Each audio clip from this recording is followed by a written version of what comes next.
అవినాష్ రెడ్డి గారు, ఈ సమైక్య ఉద్యమాన్ని పులికేతను ఎందుకు ఏర్పాటు చేయాల్సి ఉంది?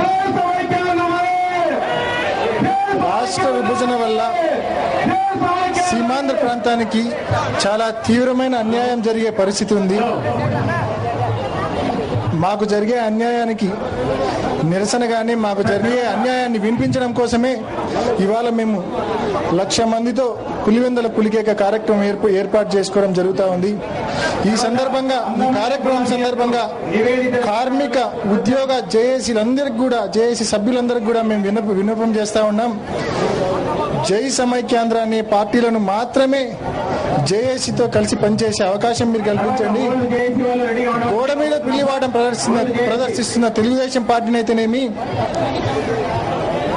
రాష్ట్రాన్ని విభజించి పాపం చేసినటువంటి కాంగ్రెస్ పార్టీని అయితేనేమి, పొర్రపాటును కూడా జేఏసీ దగ్గరకు కూడా రానివ్వకూడదని చెప్పి జేఏసీ సభ్యులందరినీ కూడా, జేఏసీ నాయకులందరినీ కూడా నేను విన్నపం చేస్తా ఉన్నా.